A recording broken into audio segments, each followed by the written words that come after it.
I think there could be some missing Doctor Who episodes inside here. Let's have a look. No. This is Paul McGann here. Doctor number 8, you're watching the Nerd Corner. My name is Sylvester McCoy, Doctor Who number 7, and welcome to the Nerd.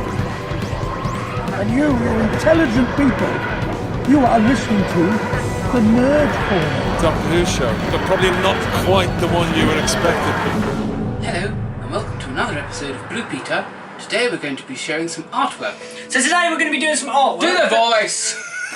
Sorry, I'll just call up Peter Purvis and ask him to teach me how to do the Blue Peter voice. Also, thank you Peter Purvis for making an introduction for our show, I forgot to mention. But today was all about some artwork.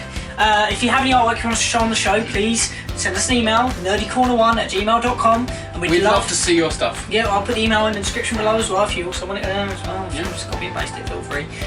So yeah, send us some of your artwork we want to talk about, but today we're actually about this guy's artwork. You, Colin. Oh, me? He didn't want me to do this. He was I'm a little embarrassed. Oh, I'm too shy. But no, he's just done some amazing artwork. So we're going to take some pictures of this and show you as well. So this here is, when was this made? I started it, I think, in 2009. 8 to 9. Yeah. 8 to 9. I think it's got it on there. It really reminds me of a Target novel. It's Sylvester McCoy and Sophie Aldred playing Ace. Yep. It's a wonderful piece of artwork you've made. Any particular reason why you made that, or? Basically, I love the 7th Doctor. He is my Doctor. He's the reason I went from liking Doctor Who to loving Doctor Who when he was the Doctor. Yeah. And I kind of did this as a kind of, this would be kind of, if 7th Doctor had continued doing his stories into the 90s, which he very nearly did. Yeah. You know, I can imagine this being like one of the stories in the early 90s. You know. And I love the design you've definitely gone for, and I love how it looks like a Target novel. But yeah, Colin has a lot of art, so I want to show off your other piece as well we've got here. So you've done like a TARDIS kind of over the years montage. So yeah, I'm actually going to do a second one of this at some point. I mean, with more TARDISes below with the same sort of shape. Oh, definitely. I mean, I'm going to keep the same size sort of like canvas, and I want to do 4 more console rooms, but I'm going to have like the Peter Capaldi one. Well, I suppose Jodie Whittaker, Peter Capaldi. Matt Smith. Yeah, I could do Matt Smith one. I want to do the 5 Doctors console room as well. Well, that's awesome, man. But what we got here is fantastic. I love all these console rooms. So yeah, Colin, great art you've done. Yeah. I should actually say what these are. I mean, First Doctor's console room. Yep. John Pertwee console room. 4th Doctor's secondary console room, and the Eccleston and 10th. Yeah. I love that. I just love the post notes you've drawn. So yeah, we'll put those bigger on the screen. Also, if you have any models that you've made as well, please make sure to send in pictures of those too. Like Colin's TARDIS, which has featured in our show before. We used it on a model on a short film bit we did a while back. Yeah, doors open. Fantastic piece of artwork. And there we are. If you have any art, make sure to send it in. We'd love to see it. But today, we're going to be talking about the Journey's End. Part. Journey's End. Talking about Journey's End part. So second part of this 2-parter. Again, artwork, send it to nerdycorner1@gmail.com. And if you have any episodes you want us to talk about as well, please comment below. Definitely. So we're talking about Journey's End. So continuing from Stolen Earth. Yeah. So Sarah Jane was about to get exterminated by the Daleks when Mickey and Jackie appear. What? And save her life. Yeah. Thank you guys. We could not have expected that. Jackie. And it was just so great to have them back. It was great having Rose, but it was great having Jackie and Mickey. And what I love in this episode is the relationship between Sarah Jane and Jackie and Mickey. Because Sarah Jane has met Mickey before, obviously in school reunion. So it's just nice to have the two together. Have the two Smiths back together. And they decide to go onto a Dalek spaceship. What we're going to do is we're going to tell everyone's story separately. Yeah. And eventually interlink them all. So starting with their story, they go onto a Dalek ship. They do. And Davros, has got his weapon. He does. His weapon. Yeah. He's going to use to destroy the universe. Which I think is rather selfish. What is that weapon called? The reality bomb! That destroys reality! So only the Daleks are the only master race that exists in all creation! So yeah, so they've got to stop that.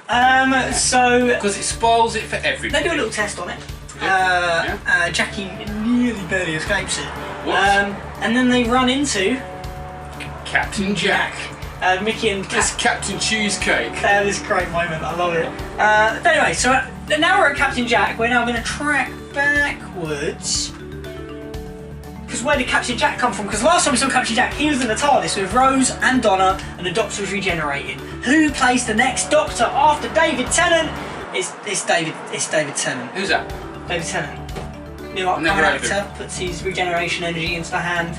And correct me if I'm wrong, Vanity issues. but technically, David Tennant plays both the 10th Doctor and the actual 11th Doctor. Technically, he plays the 11th Doctor Yeah. and the 12th Doctor. It's played by Matt Smith. No, if you think he's playing the 11th and the 12th because of the War Doctor.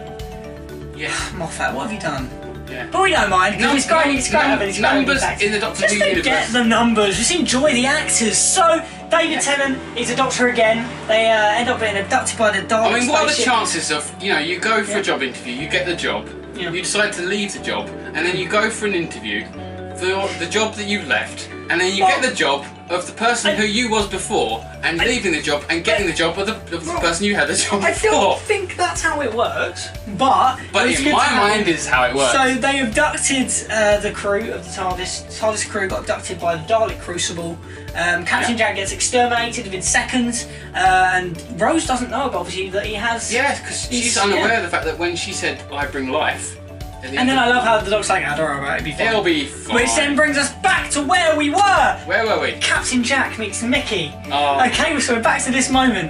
Okay, we're now going to cut to someone else's story, i.e. Martha Jones. So Martha Jones, from previous episodes, The is now Oscar Harden she's now key. taken the Oscar Harden key that And she what was is given by that? a unit. We'll get onto that. She was given that to take to Germany. Yeah. Okay, where I love the moment in the episode where we have the German Daleks who go exterminating.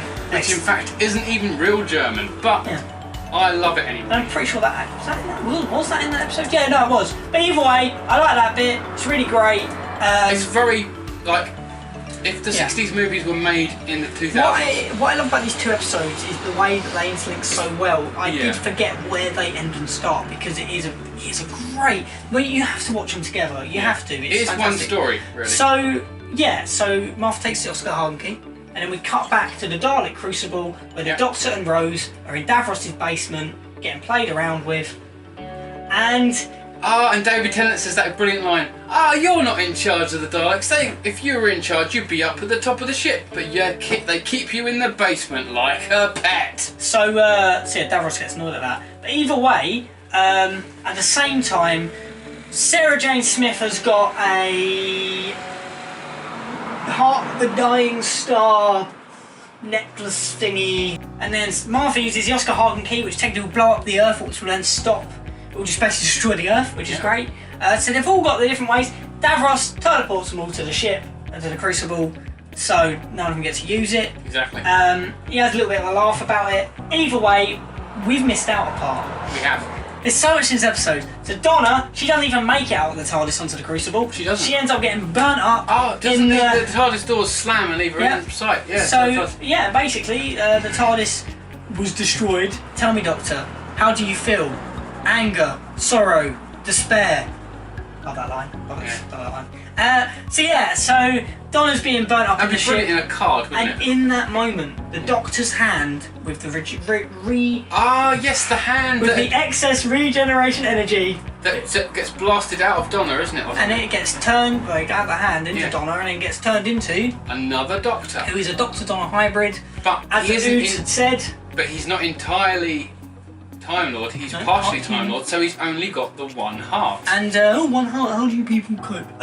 So really great. She's like, you're naked! He goes, So oh yes. when the Doctor and all the companions are at Davros's hand, the other Doctor appears with Donna. Donna doesn't have to stop them. Yeah. Donna gets shot by Davros, and in that moment, Donna gets her Time Lord side turned on. In that moment, with a little bit And of she becomes super Donna. with a little bit of electricity from Davros. Thank you, Davros. And yes. there we go. We get to the end of the episode where Donna She basically repairs the entire situation by flipping some switches. fixing some switches, sends some planets back, making the Daleks drill around, making them lose their energy, because that's what the Doctor's missing, is that just that little bit of human that, just mixes up a bit and therefore destroys all the Daleks. Everyone's happy. Yeah. And then we move on to every planet getting sent back but the Earth. They've got to use a TARDIS to send the Earth You back. have to manually take the Earth back, which in reality, if you did try to drag a planet through space like that, it would in fact, because of the gravitational pull,